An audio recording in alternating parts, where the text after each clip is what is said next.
کا موضوع ہے مثالی عورت اور طب نبوی صلی اللہ علیہ وآلہ وسلم۔ ہم سب سے پہلے دیکھیں گے کہ اس معاشرے میں اور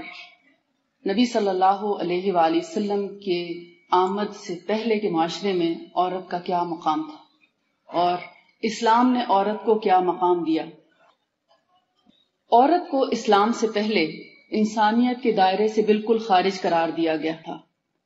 یونانیوں میں عورت کا وجود ناپاک اور شیطانی تصور کیا جاتا تھا۔ رومی لوگ عورت کو روح انسانی سے خالی جانتے تھے، وہ اسے قیامت کے دن دوبارہ زندہ کیے جانے کے قابل بھی نہیں سمجھتے تھے۔ ساسانی بادشاہوں کے زمانے میں عورت کا شمار اشیاء خرید و فروخت میں ہوتا تھا، یعنی عورت خریدی اور بیچی جانے والی چیز سمجھی جاتی تھی۔ زمانہ جاہلیت کے عرب تو بیٹی کی پیدائش کو اپنے لیے موجب ننگ و آر سمجھتے تھے۔ ہندو اور پارسی عورت کو ہر خرابی کی جڑ، فتنے کی بنیاد اور حقیر ترین چیز شمار کرتے تھے۔ چین کے فلسفی کا قول ہے کہ عورت حکم اور احکام دینے کے قابل بھی نہیں ہے۔ عورت کو گھر میں بند رہنا چاہیے تاکہ لوگ اس کے شر سے محفوظ رہیں۔ اس سے پہلے اسلام جزیرہ نمائے عرب میں عورت زندہ رہنے کے قابل بھی نہیں سمجھی جاتی تھی۔ بیٹی کی پیدائش انتہائی شرمساری کا موجب تھی۔ اسلام نے عورت کو وہ مقام دیا اور ایسی عظمت دی جس کا تصور کسی غیر مسلم معاشرے میں ممکن نہیں ہے۔ عورت کے مقام اور مرتبے کے لیے آپ صلی اللہ علیہ وآلہ وسلم کا یہی ارشاد کافی ہے کہ دنیا ساری کی ساری متاع ہے اور دنیا کی سب سے بہترین پونجی نیک عورت ہے۔ آپ صلی اللہ علیہ وآلہ وسلم نے عورت کو کیا مقام دیا ہے کہ دنیا کی سب سے بہترین چیز جو ہے وہ عورت ہے،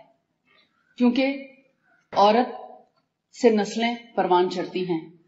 عورت اپنی نسلوں کو بناتی یا بگاڑتی ہے، عورت سے ایک اچھی نسل جنم لیتی ہے، اور اگر عورت مسلمان ہے اور اپنے بچوں کی صحیح تربیت کرنے والی ہے تو اس کے قدموں تلے جنت رکھ دی ہے، اور جب اس کو ماں کا رتبہ ملتا ہے تو اس کو باپ کے بدلے 3 درجے گنا زیادہ حقدار سمجھا جاتا ہے کہ اولاد اس کی عزت کرے، اس کی خدمت کرے اور اس کی اطاعت کرے۔ اسلام میں عورت کا بلند مقام اور ہر مسلمان کی زندگی میں مؤثر کردار ہے۔ صالح اور نیک معاشرے کی بنیاد رکھنے میں عورت ہی پہلا مدرسہ ہے۔ ماں کی گود جو ہے وہ ایک مدرسے سے کم نہیں ہے۔ سب سے پہلی جو تعلیم ہے وہ ماں ہی اپنی اولاد کو دیتی ہے۔ پھر ہر معاشرے اور سوسائٹی کی کچھ ضروریات ہوتی ہیں، اور بہت سی ضروریات ایسی ہیں جو صرف عورت ہی پورا کر سکتی ہے، مرد نہیں کر سکتے۔ جیسے اولاد عورت ہی جنم دیتی ہے، بچے کو دودھ عورت ہی پلاتی ہے، اور بچے کے ہر کام عورت ہی کرتی ہے۔ اس کے گندگی کو صاف کرنا، اس کو کھانا کھلانا، بچے کو کھانا بنا کے دینا، اس کی ہر ضرورت کا خیال رکھنا، اس کو پیار دینا، ہر لمحے اس کو سپورٹ کرنا، یہ ایک عورت ہی کر سکتی ہے۔ رسول اللہ صلی اللہ علیہ وآلہ وسلم نے فرمایا، تم سب اپنی اپنی رعایا کے بارے میں جواب دہ ہو۔ حاکم اپنی قوم کے محافظ ہیں، مرد اپنے خاندان کا محافظ ہے، اور عورت اپنے شوہر کے گھر کی محافظ ہے اور ذمہ دار ہے۔ یہ بخاری اور مسلم کی روایت ہے۔ حافظ ابن حجر نے فرمایا، اس حدیث کا مطلب یہ ہے کہ عورت اپنے گھر، بچوں اور غلاموں یعنی نوکروں کی ذمہ دار ہے، اور اپنے شوہر کو ان کے بارے میں نصیحت کرنے کی بھی ذمہ دار عورت ہے۔ گھر اور خاندان کا خیال، حفاظت اور تربیت ہر عورت پر فرض عین ہے۔ ایک مسلمان عورت جو ہے وہ نہ صرف یہ کہ اپنے بچوں کی، اپنے شوہر کے گھر کی یا بچوں کی تربیت کی ذمہ دار ہے، بلکہ اس کے اوپر کچھ اور ذمہ داریاں بھی عائد ہوتی ہیں۔ اور اگر یہ ذمہ داریاں ایک معاشرے کے اندر کچھ عورتیں پوری کر دیں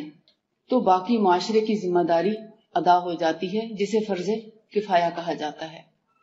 اور یہ جو فرض کفایہ ہے، مثال کے طور پر جیسے ہم اپنی اولاد کی اچھی تعلیم اور تربیت کریں، اگر کچھ عورتیں یہ قابلیت رکھتی ہیں کہ وہ اپنے گھر سے وقت بچا کر دوسروں کے بچوں کو یا دوسری خواتین کو نیکی کی تعلیم دے سکیں یا قرآن کی تعلیم دے سکیں یا سنت کی تعلیم دے سکیں، تو ان پر یہ فرض عائد ہوتا ہے کہ وہ دوسروں کو اس بارے میں آگاہ کریں، ان کو بھی ایجوکیٹ کریں، کیونکہ یہ تمام امت مسلمہ کا فرض ہے کہ وہ قرآن کو سیکھے، جانے اور اس کو پہچانے، اس کے مطلب کو سمجھے، تاکہ ہم اپنی زندگی کا مقصد جو کہ اللہ کی اطاعت اور فرما برداری ہے اس کو پورا کر سکیں۔ صحابیات میں اگر ہم دیکھیں، صحابیات کن کو کہا جاتا ہے؟ وہ خواتین، وہ عورتیں جو نبی صلی اللہ علیہ وآلہ وسلم کے دور میں مسلمان ہوئیں اور جنہوں نے آپ صلی اللہ علیہ وآلہ وسلم کا ہر مشکل اور اچھے وقت میں ساتھ دیا، مالی طور پر بھی، جانی طور پر بھی، اور ان سے علم حاصل کر کے اپنے گھروں کو بھی سنوارا اور پھر اپنے معاشرے کو بھی سنوارنے میں بہت بڑا کردار ادا کیا۔ جیسا کہ مسلم کی روایت ہے، رسول اللہ صلی اللہ علیہ وآلہ وسلم غزوات میں جاتے اور ام سلیم اور انصاری عورتیں بھی رسول اللہ صلی اللہ علیہ وآلہ وسلم کے ساتھ ان غزوات میں شریک ہوتی، ان کے محرم بھی ان کے ساتھ ہوا کرتے تھے، یعنی جب غزوات میں جاتی تو اکیلے نہیں جاتی بلکہ ان کے ساتھ ان کے محرم ہوا کرتے تھے۔ ام عطیہ نے فرمایا کہ میں نے رسول اللہ صلی اللہ علیہ وآلہ وسلم کے ساتھ 7 غزوات میں شرکت کی، میں ان کے سامان کی حفاظت کرتی، ان کے لیے کھانا پکاتی اور زخمیوں کی مرہم پٹی کرتی، بیماروں کا بھی خیال کرتی۔ جیسے کوئی زخمی ہو جاتا ہے، کسی کو بخار ہو جاتا ہے، کسی کی طبیعت خراب ہو جاتی ہے، انسان ہے نا، گھر میں ہو یا باہر سفر پہ ہو یا جنگ کی حالت میں ہو تو کسی کو بھی نزلہ، زکام، بخار، طبیعت خراب ہو سکتی ہے، تو وہ ام عطیہ جو تھی وہ ان کا خیال کیا کرتی تھی۔ اس میں شک نہیں ہے کہ ان کا غزوات میں نکلنا اکیلے میں نہیں بلکہ ان کے شوہر یا محرم ان کے ساتھ ہوا کرتے تھے۔ صحابیات نے علم طب میں بھی بہت کام کیا ہے، جیسا کہ ہمیں بہت سی روایات سے پتہ چلتا ہے کہ حضرت عائشہ رضی اللہ تعالی عنہا اور حضرت ام سلمہ اور اسی طرح اور بہت سی صحابیات جو ہیں وہ رقیہ سے، دم سے بھی مریضوں کا علاج کرتی، اور وہ چیزیں جو رسول اللہ صلی اللہ علیہ وآلہ وسلم اپنے لیے یا اپنے گھر والوں کے لیے یا اپنے اصحاب کے لیے کسی نہ کسی بیماری میں تجویز کیا کرتے تھے، وہ چیزیں ان سے سیکھ کر، یعنی آپ صلی اللہ علیہ وآلہ وسلم سے سیکھ کر آپ دوسروں کا علاج کیا کرتی تھی۔ رسول اللہ صلی اللہ علیہ وآلہ وسلم کی ازواج میں سے عائشہ رضی اللہ تعالی عنہا، حضرت ام سلیم نے بہت زیادہ تعداد میں احادیث بھی روایت کی ہیں، اور صحابہ کرام ان سے فتویٰ لینے کے لیے آیا کرتے تھے، اور طب سے متعلق، یعنی طب سے مراد ہے بیماریوں اور ان کے علاج سے متعلق جو علم ہوتا تھا وہ ان سے سیکھنے آتے تھے۔ اس طرح ام دردہ بھی بہت سی بیماریوں کا علاج کیا کرتی تھی۔ حضرت عائشہ رسول اللہ صلی اللہ علیہ وآلہ وسلم پہ خود رقیہ کیا کرتی تھی، جو کہ انہوں نے رسول اللہ صلی اللہ علیہ وآلہ وسلم ہی سے سیکھا تھا۔ اور جب رسول اللہ صلی اللہ علیہ وآلہ وسلم بہت تکلیف میں ہوتے تو حضرت عائشہ ان کو رقیہ کرتی اور پھر رسول اللہ صلی اللہ علیہ وآلہ وسلم کے ہاتھوں پر پھونک مار کر دم کرتی، اور آپ ہی کے ہاتھ کے ذریعے آپ کے جسم پر ہاتھ پھرواتی